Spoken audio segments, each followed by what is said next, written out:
Cornthwaite! The men have found something.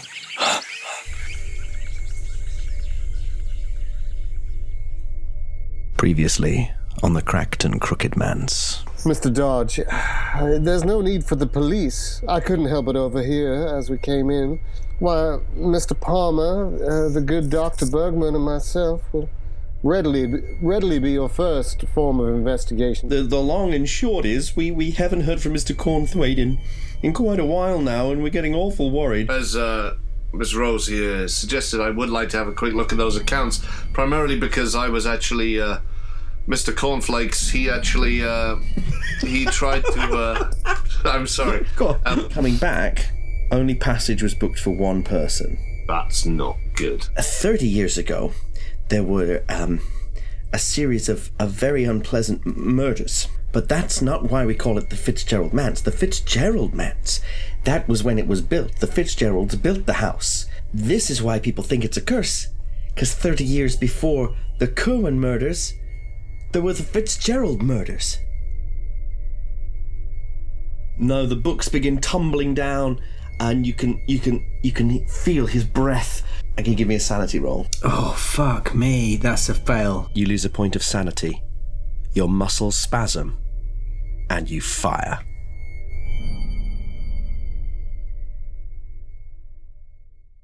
So, Rose, you're having this conversation with Susan Harwell, and suddenly, from behind the next bookcase, in this very enclosed library, all the books suddenly fall off the shelves as you hear the Doctor crash backwards into a bookcase, and then he suddenly bang, bang! I think the only thing that keeps her nerve together are those early years of someone beating out the rhythm to try and keep the dance in step. And I think she involuntarily, presumably as Susan Harwell ducks for cover or whatever she's doing, and also because there's a dark past to her early years before she was in her late teens. Sort of 12 to 16, she got into some bad company. So she's seen some things. But I think she involuntarily responds with the cane, immediately stamps it down twice to match the rhythm. and then kind of just leaps up, expecting to be attacked, and starts scanning the stacks. Susan Harwell she lets out an involuntary scream at the noise. No attack comes. I think even so, I think she hisses, Rose hisses, get down behind that desk. She already is crouching. You stay there. You stay there. You don't come up till I say. A book falls off one of the shelves that's been shot. Fudumf. And as the dust settles and the chaos ebbs, the figure of the Doctor just sort of slumps out from behind the bookcase onto the floor. Is he dead? Does he look like he's dead? No, he looks like he's just sort of confused and dazed, like a brief sort of catatonic spell, and then he's slowly coming to. I will stealth over to him. I've passed. Well, no one was trying to detect you, so does that begin to become clear? Because it's quite a small library. Yes, yeah. And I'm pretty convinced now it's just the three of us in here. Yeah, it definitely. What the hell is going on? For Christ's sake, man. I think she takes the gun and shoves it in his pocket, unless he's going to resist. No.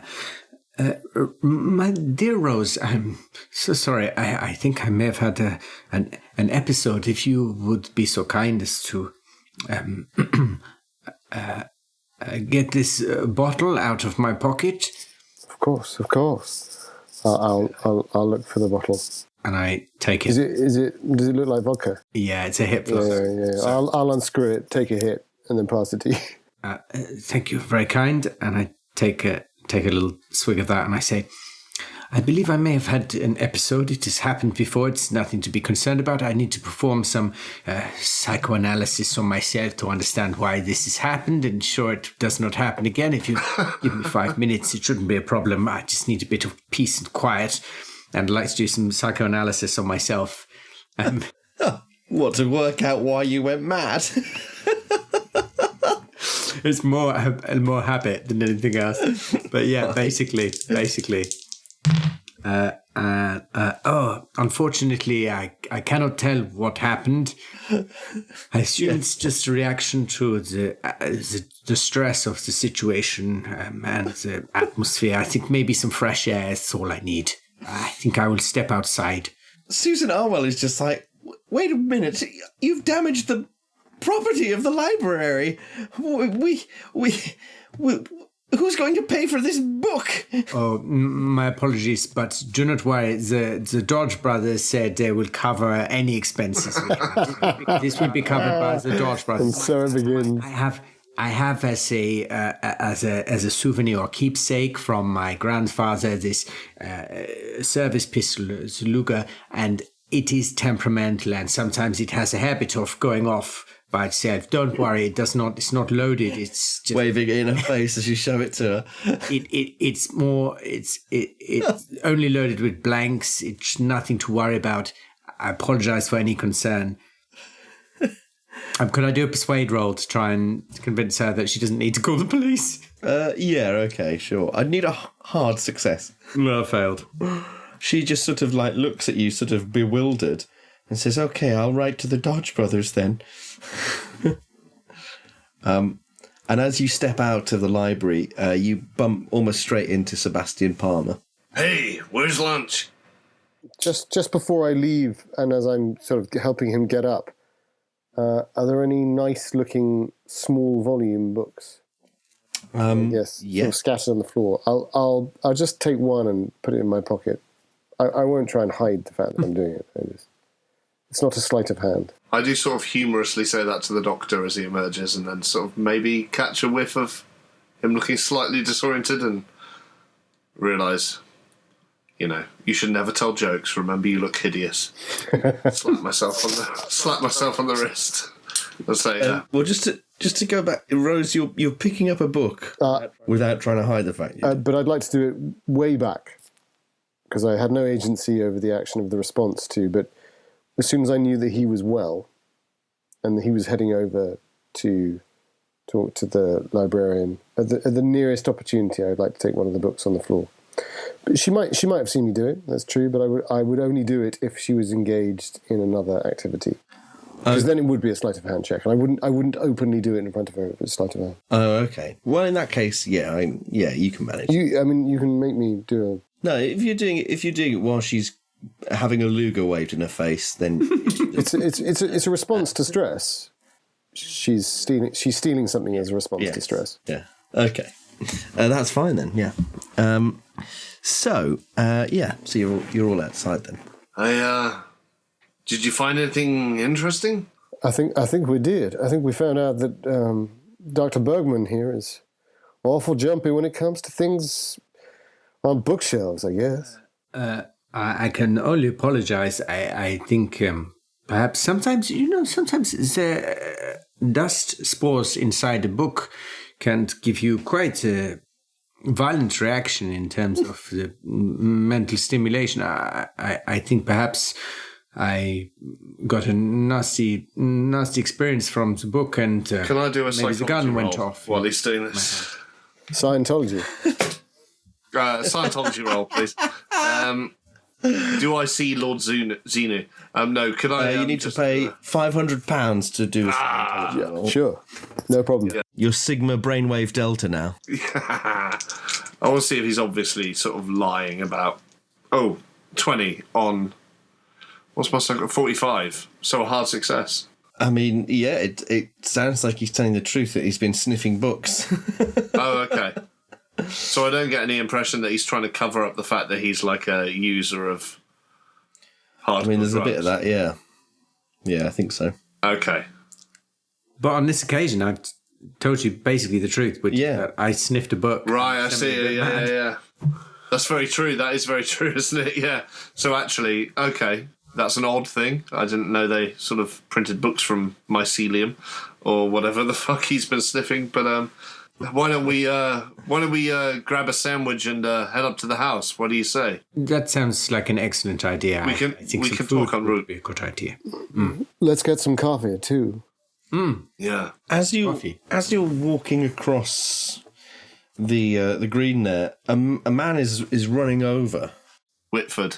Oh, it is. It's definitely Sheriff. Shite.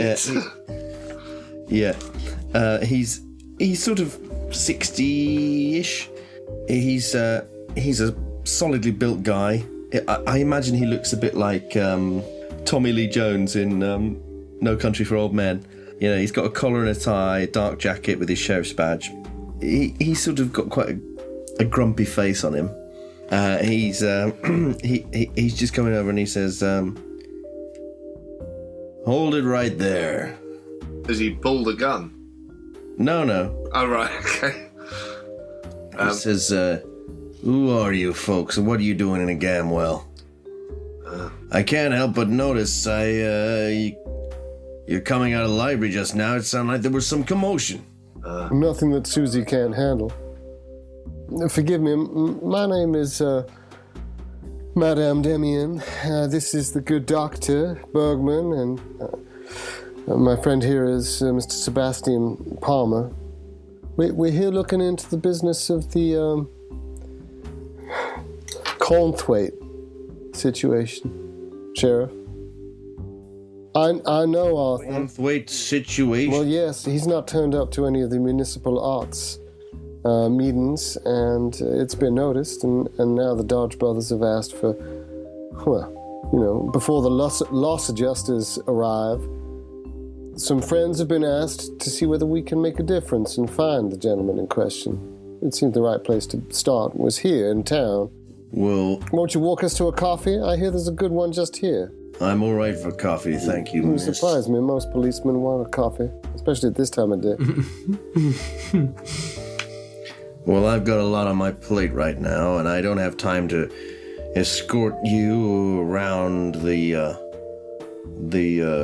municipality, as it were. But I'm quite intrigued as to what was going on in the library. I must only apologize for the commotion in the library. That was entirely my fault. I'm a stranger to these parts, and I had a bit of a tumble in the bookshelf. I sometimes have a funny turn, and if there's anything I could do to make reparations for the accident, trust me, we Germans are very familiar with reparations. And I'd like to do a psychology roll to see whether I see any glint in his eye that suggests he might be susceptible to a bribe. Sure. That's a hard success on my psychology. There is no amount of money you can pay this man that will make him shirk his duties. Oh crap! One of them. He's one of them. He sort of just stares at you a bit harder and says, "You took a tumble?" Yes. Let me elaborate a little. Perhaps my friends will agree with me. We are... I don't, in all truth, but if you'd like to elaborate, feel free. We are very concerned with one of your town's most famous sons, the gentleman Arthur Cornthwaite, who is a friend of ours, and we are quite concerned about his whereabouts, and we're here concerned for him, and I think maybe the stress of the situation got the better of me, and I took a tumble in the bookshelves, and really this is the stress of the situation. But now I've met you, this is very convenient because perhaps we could work together in dealing with this situation, which I think is of interest to all of us. Listen, out-of-towner, I'm the law here, and I can tell you the Dodge brothers asked me to look at that house. I went down there, and I can tell you I took a look around. The feller ain't there, but there's no indication of violence or kidnap or foul play. fact of the matter is, I think he's been planning to leave for a while. Absolutely, and you confirm exactly what the Dodge brothers said, and they told us that you are a very, very reliable witness, an excellent man of the law, and that's why I'm so pleased to have met you. Doc. I think what this gentleman means to say is, I'm sorry, Sheriff. Obviously, you have the situation in hand. It's not that we've been hired to look through the guy's house. We know he's not there, obviously. They told us you'd look through it. They give us the keys just in case, one of us, we're from different walks of life, I suppose, in case one of us could find anything in a diary or a journal or a calendar or something that might suggest where he's gone. But I'm with you. He's clearly not here. We might pop up there later just for a look around, but our job's not looking around here. It's helping you guys, really. It's looking further afield than you can.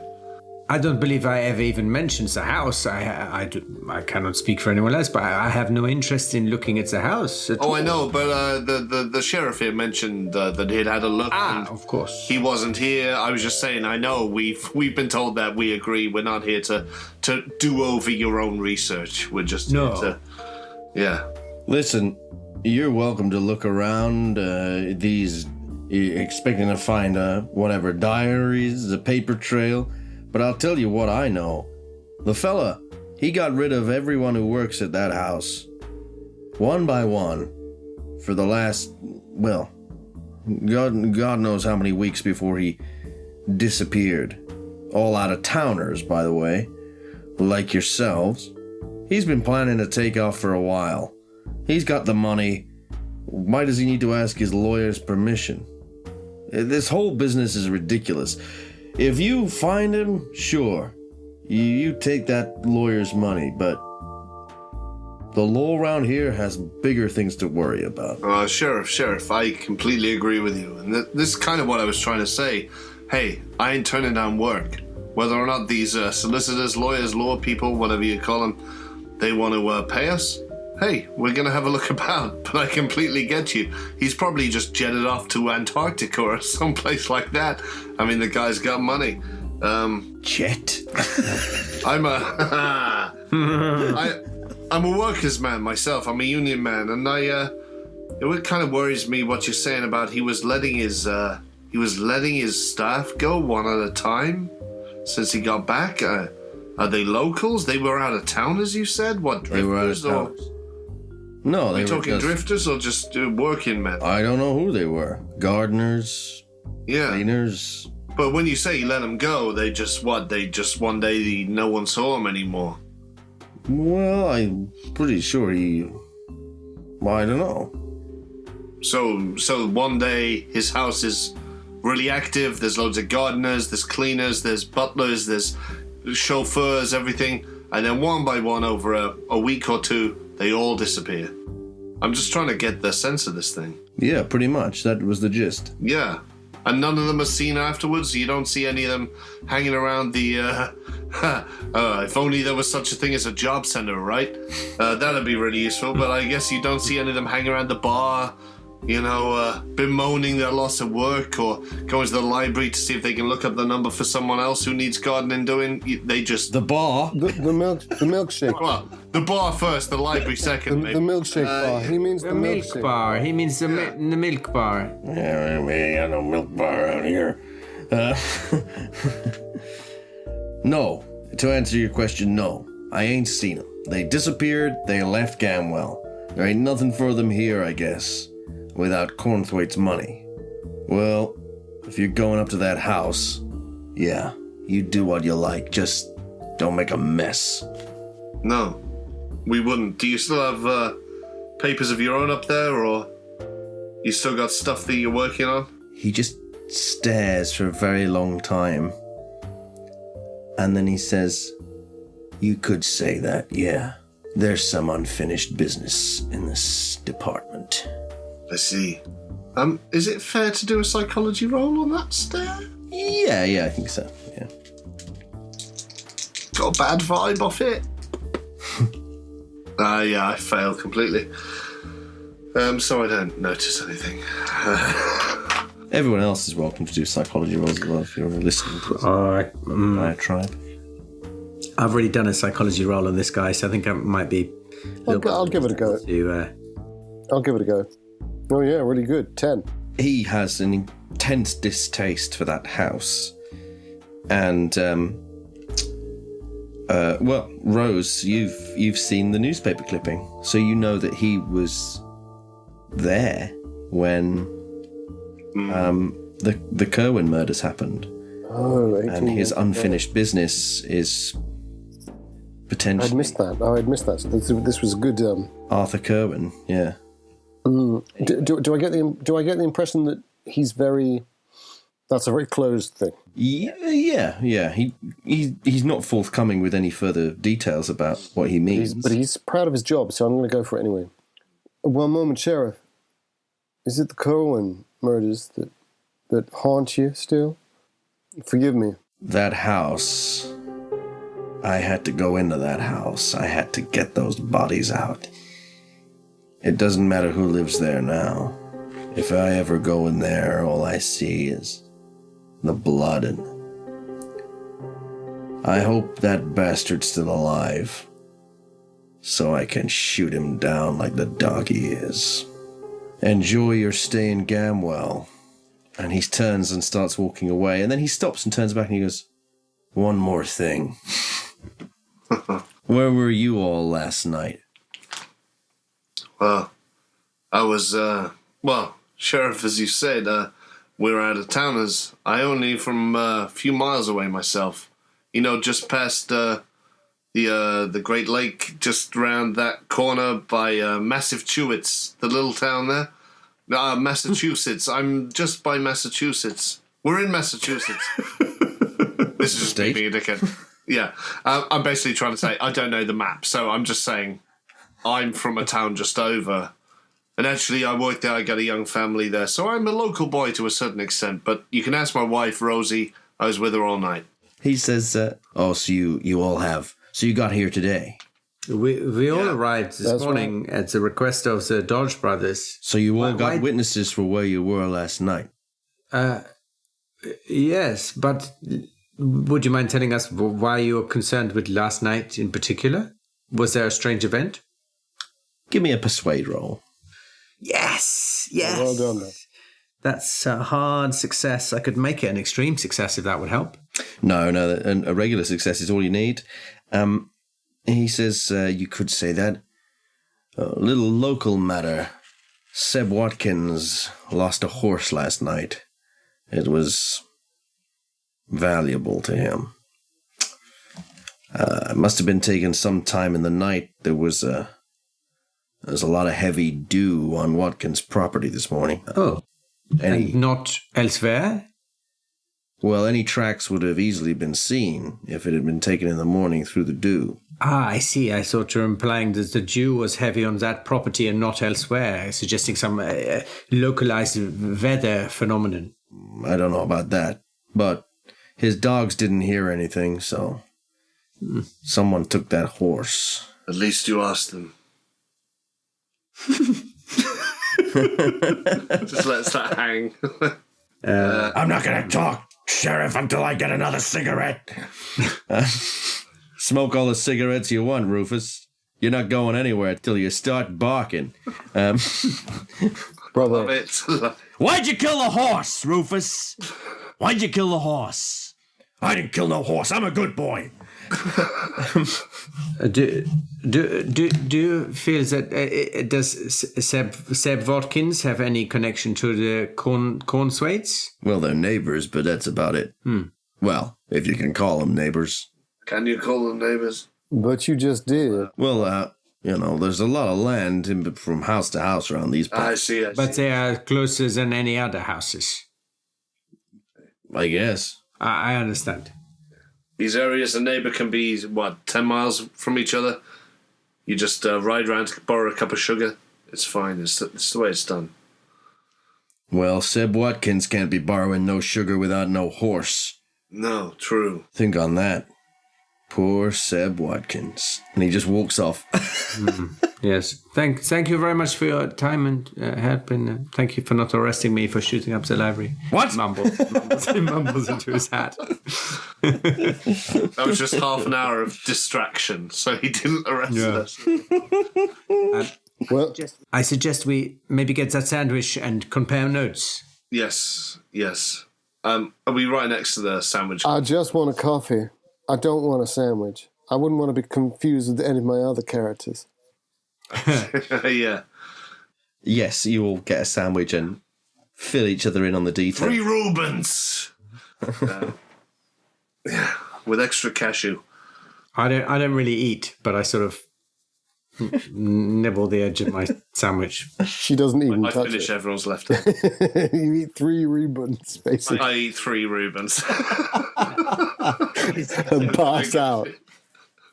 Is it fair to say we all exchange all the knowledge we've received from our various sources? Yes, yeah. Yeah, I'm not keeping anything from that. So, yeah. Nor am I. I've discovered nothing. But if I had, I wouldn't be keeping it from you. Yeah. Obviously, as I tell you the stuff I found out, my main preoccupation is suddenly, the fact that all these workers have disappeared in South America. That's just what's turning over in my head. But I tell you the full lot. If I learn what these two have learned, I'd like to do an occult roll. And I'm not sure whether I want to do an occult roll. And I'm just going to ask you as players now. I've got quite a good occult skill. Do I want to do an occult roll on the salt or the name Kerwin? Do you think an occult would get me any knowledge on either of those? Or are we talking Cthulhu mythos, really? I mean, I don't know. It's up to Dom, really, but my instinct would be the salt you could probably get a success on, potentially. You've already checked the salt once, right? I checked it. Oh yeah, that was of course. That was the shared information. Yeah. But you didn't do an occult roll, did you? I did an occult roll, yeah, but I just failed it. Ah. Well, I think I'd like to do an occult roll on the salt. Sure. So there was this salt, he ordered a truckload of it. Salt, yes. Yes. No, that's interesting because I think there is an occult purpose for salt. Yeah. I have a hard success on my occult roll that tells me that salt is sometimes used for the purpose of gritting roads, sometimes adding flavor to food, preserving meats, and also warding off evil. In terms of the occult, there's perhaps it's perhaps a little tenuous to jump to the occult for a dumpster truck of salt, but as a parapsychologist, perhaps you would. Yeah. That sort of volume of salt is unusual, but... he's not running a water softener. No. Salt has often been used in magical rituals as a thing to purify things, and obviously in superstitious that yeast is like throwing it over your shoulder to, purify an evil thing. Keep the devil at bay and all that sort of stuff. It has been used historically to detect witches because apparently they can't eat it, and it's often in some cultures it's a very important offering for the gods because it was an expensive thing. What kind of success did you get? A hard success. Well, you also learn then that salt has been used in occult practice to repel demons, ghosts, and it can be used to sanctify places and can be used as wards to prevent evil spirits from entering a room or a building. May I sort of piggyback an anthropology roll on the back of that to see whether it relates to any specific cultures? Yeah. I failed that, so... See, I was thinking, he's planning on raising the house to the ground and then sowing the earth with salt so nothing can grow there. If somewhere's evil, But yeah, the demonic thing is quite a circle of salt, right? I don't know. Why am I talking? I haven't figured. It's used in the Abramelin operation, a famous occult ritual where you have to put a line of salt around the whole building. Well, we're here. I suppose I imagine I report back my knowledge of salt and its uses to Sebastian, since he was the one who told me about the salt. Yeah. Interesting. I should I should tell the salt farmers down the coast they need to be up in their wages if it's being used to subdue demons. Well, it sounds like it is certainly. Of course, it is all nonsense, but these superstitions sometimes can be very powerful. As I say demons, you see probably my face shift slightly at my own having said it, and I immediately start rattling something in my pocket, just shifting stuff between my At that, I say, Sebastian, do you have demons of your own? No, I have angels of my own, Doc. And I lift out the rosary slightly out of my pocket. Of course, many of us have some sort of crutch. But if you ever feel you need to discuss your demons, I would be more than happy to offer you some... I appreciate your kindness, Doc, but it ain't no crutch. analysis. Catholicism ain't no crutch. That's all there is. Puts it back in his pocket. I understand. And I light up a cigarette. I eye his lighter with wide eyes until he's snapped it shut. Rose, sorry, I felt compelled to tell you my young wife's name is Rosie. I guess in Ireland we'd have called you Rasheen. I don't know, Rasheen Dove, perhaps. I hope you don't find that offensive, but yeah, you'd be the talk of the town. Anyway, we were talking about the salt. And what were our conclusions, gentlemen? That there were many superstitions of its use to ward off evil or detect witches and repel demons. And I say the word demons and I look at Sebastian again. Repel demons or ghosts, all, of course, ridiculous superstitions, but the human mind is a powerful thing, and sometimes these superstitions can be more dangerous than anything else. Well, I guess you're the doctor. In my line of work, one has to believe in fate a little bit. And you have to give yourself up to it now and then. You know, I used to perform under the name La Démon. Back in Paris, this was. And I slipped my arm into yours this time, Sebastian. The right arm. I put my left arm through your right arm. And I look at Sebastian and I say, there you go, another demon for you, Sebastian. I sort of attempt to chuckle. I've always liked to think that there are angels as well as demons. Oh, Yeah. Then you are a very, very happy pair. Sebastian also believes in the angels, and now I chuckle. Of course I do. Of course I do. And whatever's up at this house and whatever the people who were there have done there, they've had the demons whisper into them, or they're sick in the head, or whatever it is. But either way, it's nothing to do with the angels. Anyway, thank you. I feel quite sort of breathless and taken aback by that, and I don't want to. It's a semblance of trust, I think, for him. So he's sort of very kind, but he does sort of slowly remove his arm and sort of just put your hand down and say, "Well, are we going to the house or?" I think we probably should. I feel we have retrieved all the information we can from the library. We have met the sheriff. We could visit this Sebastian Watkins and ask him about his horse, but I feel the sheriff has told us all that there is to know about that. I guess we can visit the farm on the way out if there's nothing to find in the house. It might be interesting to see if he still has this book, The Tribe That the Jungle Swallowed. Yes. To the house then. So it's 10 miles just outside of Gamwell, the house. So you would need to take a car. I mean, if you accept this, I did sort of say at the start I drove here.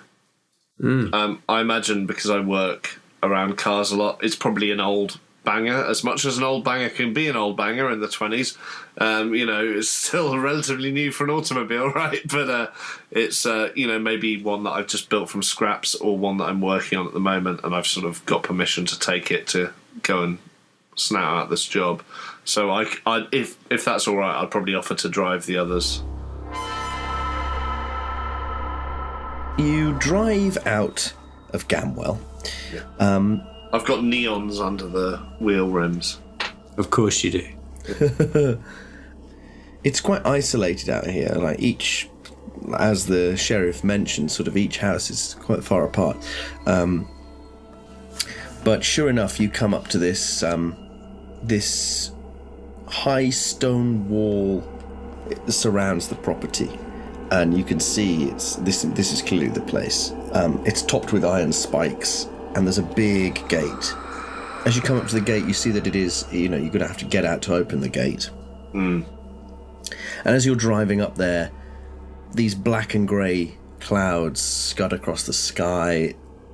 A chill wind is picking up, and there's a bit of sort of dampness in the air. And you pull up on the roadside next to the gate. You can see beyond the gate the mansion at the end of this driveway, peeking out through this dense garden. There's lots of trees. It's very lush. Who was it with the botany? If anyone does have botany, you could do a roll. Well, I've always been interested, because I started off down in the south there, and I was always fascinated by the natural forms, the way they moved in the wind. And then years later, I began to try to incorporate it a little into my work. Yeah, like the fairy folk. And also, of course, a little bit of the human anatomy was part of my inspiration. But the world beyond, those lovely flowers, shit, I failed. Too distracted by the images conjured up by your own mind. Yeah, I think she's going to push it. Oh yeah, I think she is. You can't spend luck on a pushed roller, can you? No. How good is your botany? It's bad. It's 25%. What did you roll just then? 39. Wow, what's your luck? It's 60. There's a lot in it. That's a lot of luck, isn't it? To have a look at some trees. But do you know what? We always say this, and then one of us always just ends up fucking dying without even having spent half their luck. It's some trees. Do we want to know? We're driving past the trees, right? So that's the problem, is I can't see properly until I get in amongst them. But maybe, yeah, as the keeper of the Gamwell murder record, you would it be possible to do another botany roll when we get out of the car? And I'm happy for that to be the push. Yes. Yeah. Okay, so maybe we should get there first and let's see what else happens. But as you get out of the car and you walk up to the gate, you realise there is a large chain and padlock around the gate. We've not been given a key for a padlock, have we? It's just the front and back doors. Yeah. Well, my friends, I, for one, find it very strange that, very peculiar, that the Dodge brothers did not mention that the gate would be padlocked.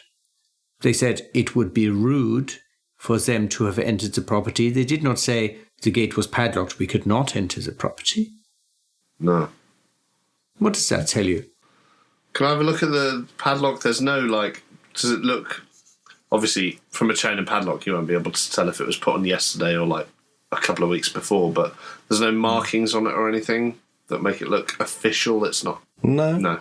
In which case, do I have... I guess this might be a luck roll, but considering I've taken the car from my work, do I have any, cables or chains or hooks in the back that I might be able to use for, pulling a chain off a gate? Yeah, that would be a luck roll, I suppose. You could, unless you've got locksmithing. I don't have locksmithing. I know someone else does. As he heads back towards the car, I imagine in quite a single-minded capacity. I'm just going to have a look, all right? I'm just going to look what I got. I feel like he knows his business, and I feel like he doesn't, mess around. But, while I'm searching, while I'm sort of huffing over to the car... I'll walk with you and I'll say, what say I have a look? You know, I never... Yeah, I mean, I almost rolled a fumble. Not quite, but hey, I got fuck all in the trunk. And also there was that business of not damaging the property. Meanwhile, you see Johannes taking his Luger out of his pocket, sort of standing back, Hey, Johannes, pointing it quite slowly. Johannes, Hans, please, both of you. Yeah. He turns around. Yes. Could we maybe chill. It's not that the money really means that much to me, but we were warned not to damage the place, and also a gun shop might attract some attention. Do you mind if I have a look? Oh, by all means, of course. I may teach young ladies and gentlemen how to dance now, for the shows, you understand. And I may do it very well, but I wasn't always what I am, if you pardon the expression. By all means, have a look. I thought you two had given up on it, which was why I... No, I should have explained. I was seeing if I had a rope or... My God, she's got a hairpin. I'll take out the long hairpin. Mm-hmm. It just keeps coming out. Yeah, exactly. It's massively long. It clamps down a wild bunch of curls. Wow. And I'll probably have to take out a few more pins.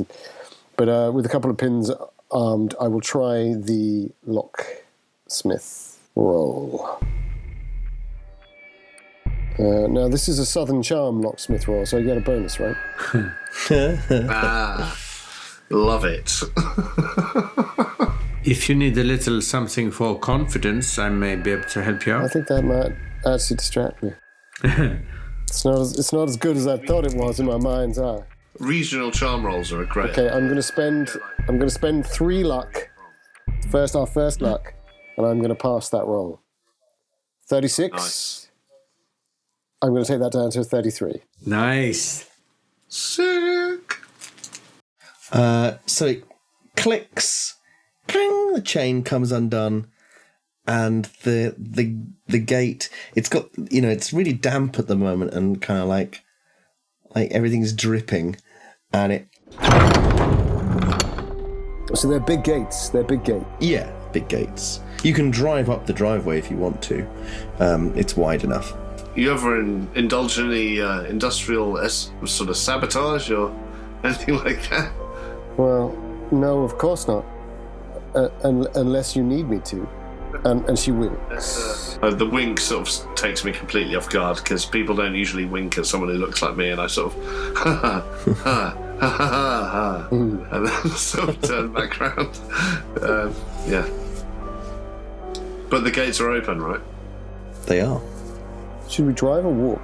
Let's drive. I want to keep the car in sight. I can't afford to lose this thing. That's good thinking. Yes, I would be happy to drive. I'm feeling a little weak after all this time on our feet. Yeah. Well, I'll hop back in the car and power through the gates with them. You call this a long time? Well, I once danced with Silvia Buscemi. Ginger Rogers. Oh, yeah. Silvio Berlusconi. Oh, Silvia Buscemi. We don't all have your constitution. So you go up this wide driveway.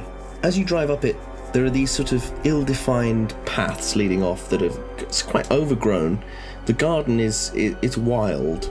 I mean, there's all sorts of trees and plants, and the grass does not look maintained. It's sort of gone. There's a riot of life out here.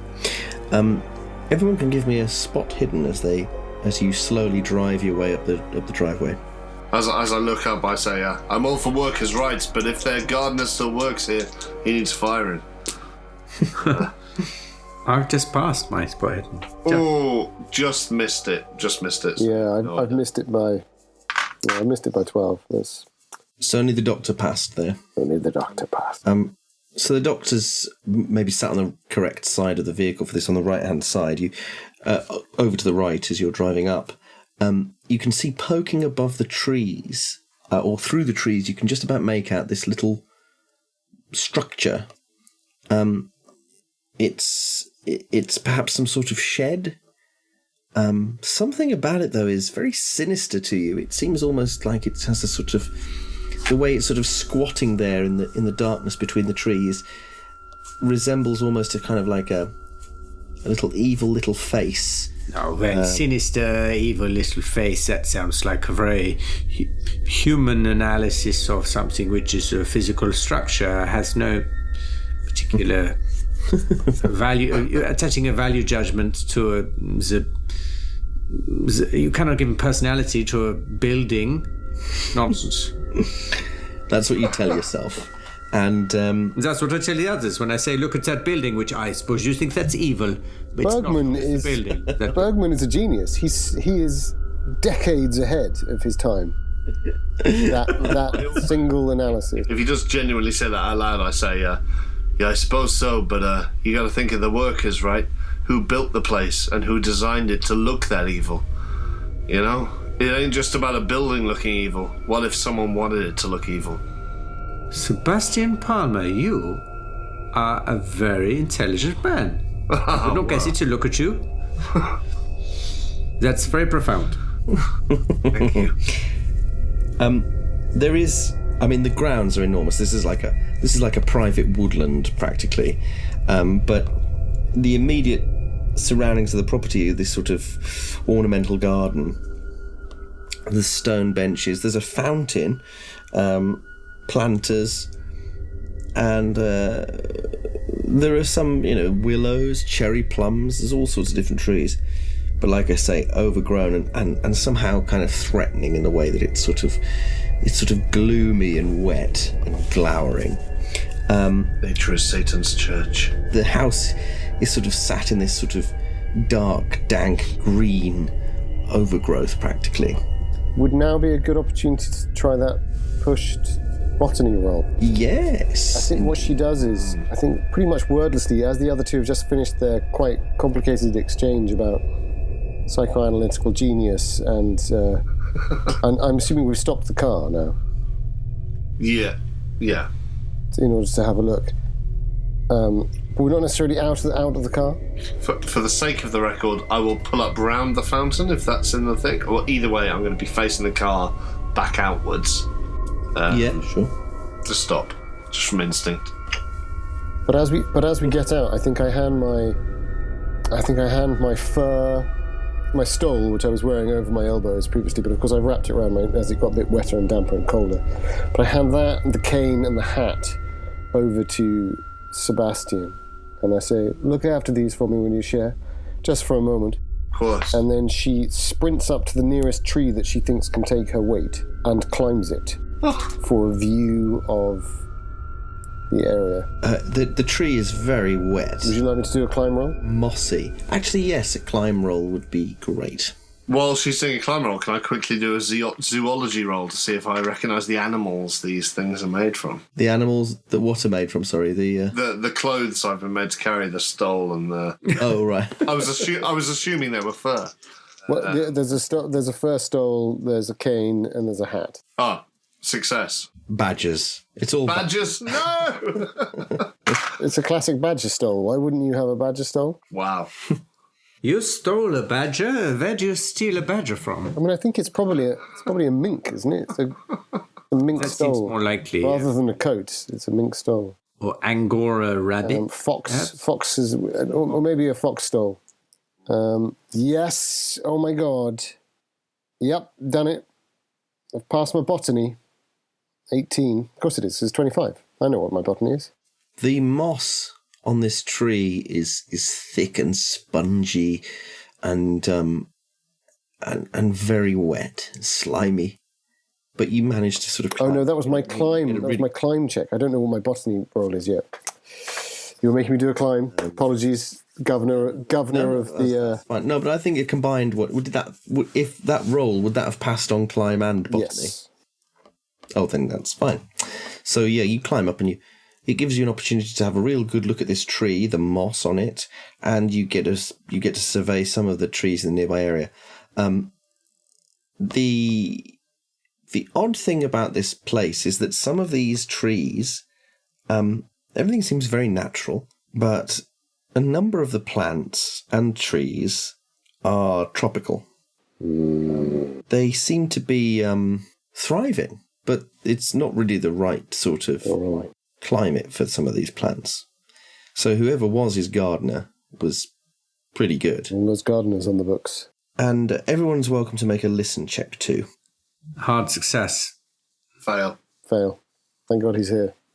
Well, they have always said I was a good listener. Important skill for psychoanalysis. As Rose comes down from the tree, I mean, except for what you've given Sebastian, your clothes are now covered in mud, Slime. green slime, moss, umskar.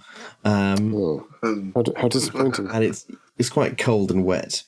Without a decent pair of Wellington boots. Exactly.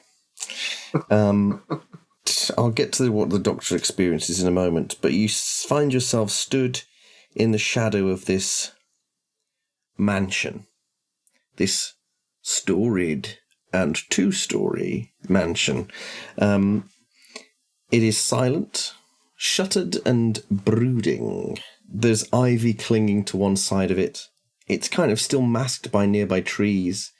It's clearly very large and well constructed, but as you're looking at it, you're all struck by this sense that it doesn't quite... It looks like it maybe is... I don't know.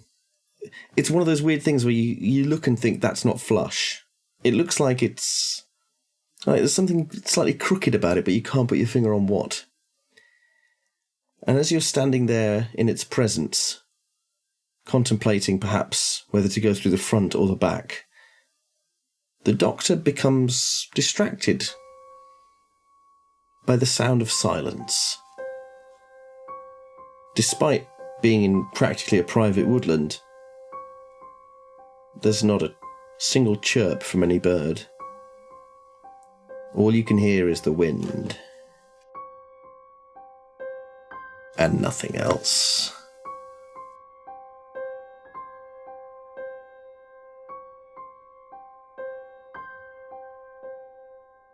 This was an Apocalypse Players production. For more information about the podcast, go to apocalypseplayers.com.